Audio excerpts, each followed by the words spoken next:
The Tower of London is one of England's most iconic and storied historical monuments. Its history is that of legend. So much so that legions of tourists, historians, and even ghost hunters have flocked to its hallowed halls.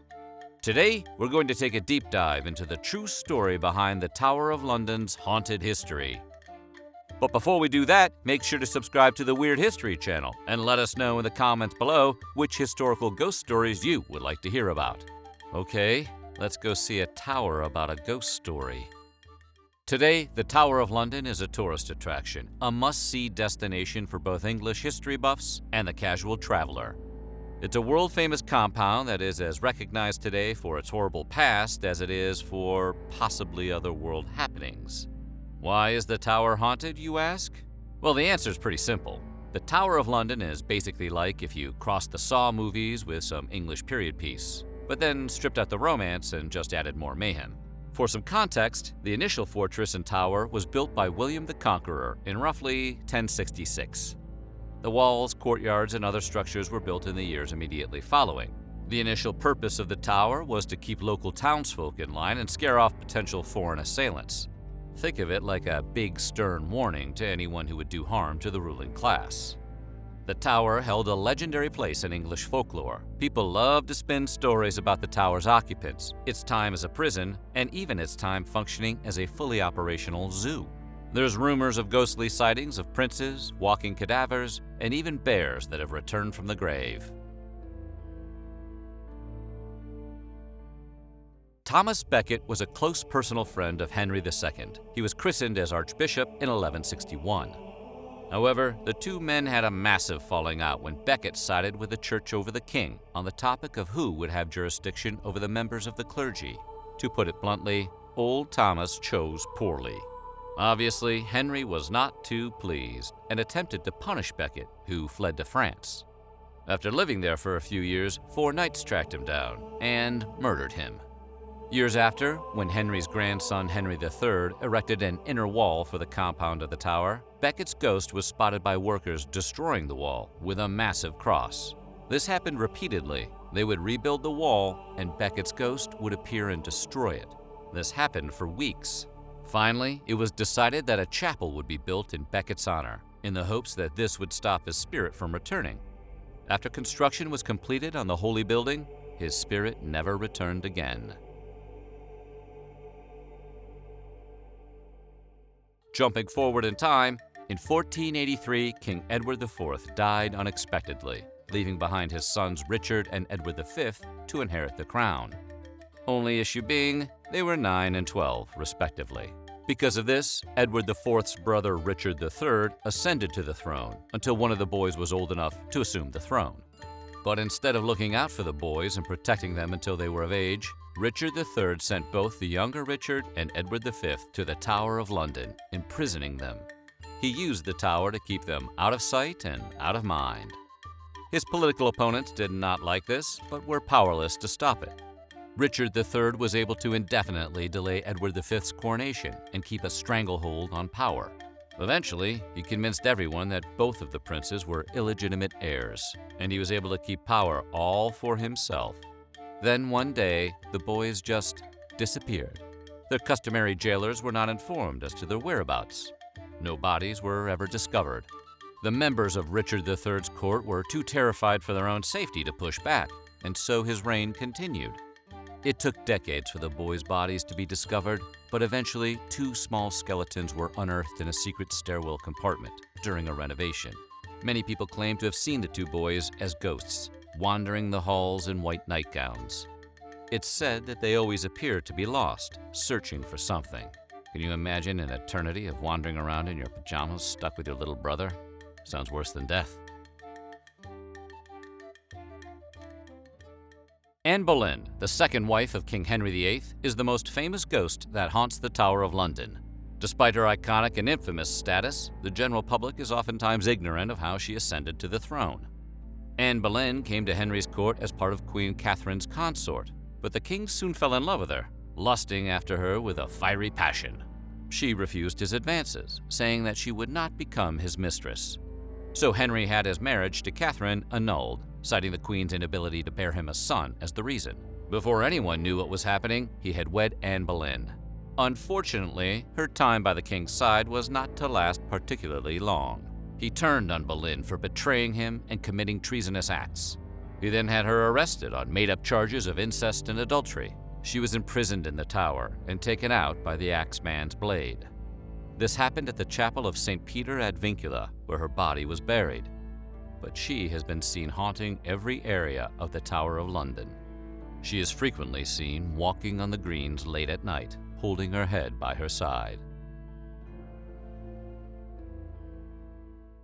Margaret Pole's son Reginald struck the wrong accord with King Henry VIII and ended up very much on the wrong side of the king's wrath. In order to save his life, he fled to England. However, Margaret Pole, the 8th Countess of Salisbury, did not get out of England in time. The king sentenced her to be beheaded, but when she was confronted by the executioner, she refused to kneel. This caused the gathered crowd to murmur and jeer. Murmur, murmur, jeer, jeer. The unrest set the axeman on edge, and he swung impulsively, missing Margaret Pole's neck and plunging the blade into her shoulder. Pole, as much in shock as she was in pain, sprinted around the Tower of London's courtyard, screaming. Like a twisted version of Benny Hill, the executioner chased her around the yard, attempting to finish his task.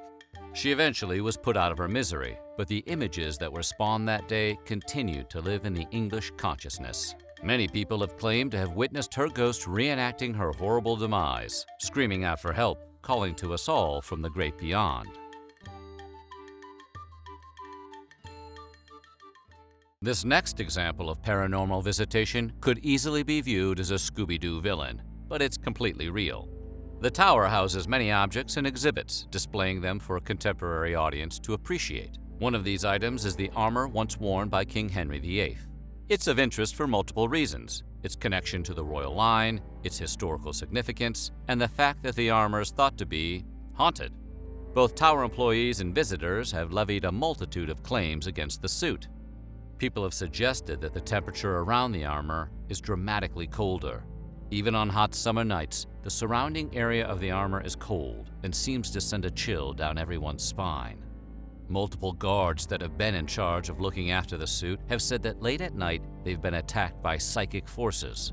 It's a strangling sensation that grips their necks and nearly causes them to lose consciousness. One guard even said he felt an invisible cloak thrown over his body. It then twisted like he was being strangled, leaving red marks around his neck.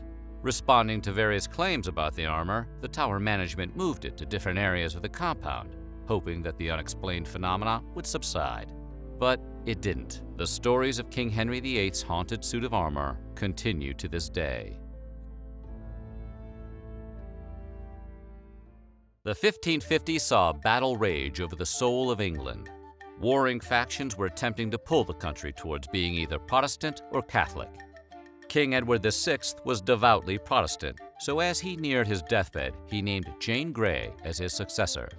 She was also a devout Protestant. However, soon after Grey ascended to the throne, 9 days to be precise, Mary Tudor, Edward's sister, made a claim for the throne. That claim was successful, and Grey and her husband were imprisoned in the Tower of London. They would soon lose their heads as a means of ensuring that they would not find a way to seek revenge. It has since been reported on multiple occasions that the couple have been seen wandering the compound, hopelessly lost. Their ghosts usually appear in the days leading up to the anniversary of their death. In 1957, a newly employed guard had a harrowing run-in with Jane Grey's ghost. He was patrolling the main tower's courtyard late at night, and when he looked up, he saw her headless body pacing along the top of the tower. The man quit and went home right then and there. I do not blame him. 1605 was a rough year in England. A man named Guy Fawkes carried out the Gunpowder Plot, which, if you're unfamiliar, involved Fawkes leading a resistance group against the Protestant King James. And yes, if you're wondering, he's the historical figure that inspired V from V for Vendetta. Fawkes attempted to blow up the House of Lords with large amounts of gunpowder and explosives. He was ultimately going to destroy Parliament, killing everyone inside, and then he was going to install a Catholic queen. However, he was apprehended before he could successfully carry out this plan. Ultimately, Fawkes was taken to a prison cell deep beneath the White Tower where he was tortured. Finally, he was hung, drawn, and quartered as an example of what happens when you go against the crown. His ghostly screams and calls for help are said to still be heard by guards and visitors alike. Believe it or not, the Tower of London was used to house exotic animals and pets. This all began around the 1230s, when Henry III was gifted 3 lions from the Roman Emperor Frederick II. It's a nice gift, but where do you keep a lion? Not having any particularly suitable place to house them, Henry suggested the Tower of London. However, the cramped and confined conditions resulted in many animals dying. But that didn't stop multiple generations of kings and queens from storing and housing their big game here. Tigers, elephants, and bears were housed in the tower, with it even being transformed into a fully functional zoo for an extended period. However, due to the deaths of multiple zookeepers, guards, and members of the public, the attraction was shuttered in 1835. However, similar to every other story in this episode, the tragedies and horrible conditions that befell the poor animals at the Tower of London have spawned ghost stories. One guard, patrolling late at night, claims he was barraged by a stampeding group of undead horses with glowing red eyes. People walking by the tower at dusk have claimed to hear lions roaring to this very day. Another guard claimed that a shadowy form chased him up a staircase and into an office, where he locked the door. The form squeezed itself under the door and into the room, and then transformed itself into a massive black bear. The guard attempted to stab the bear with his bayonet. However, it didn't do anything. The bear looked down at the man and then slowly disappeared, as if to say, you're not worth my time. The sheer terror the man experienced was too much for his body to handle. His heart gave out, and he passed away days later. The Tower of London has housed a multitude of occupants, some of whom still linger. The tower has obviously gone on to become a landmark and an English cultural institution. But the myths and legends that surround the structure have captured the imagination of the world. Were these unexplained phenomena simply fabrications, products of overactive imaginations, or are they how spirits of the dead express the untold cruelty enacted within the tower? We'll likely never know for sure. So what do you think? Do the sightings at the Tower of London ring true? Let us know in the comments below, and check out some of these other videos from our weird history.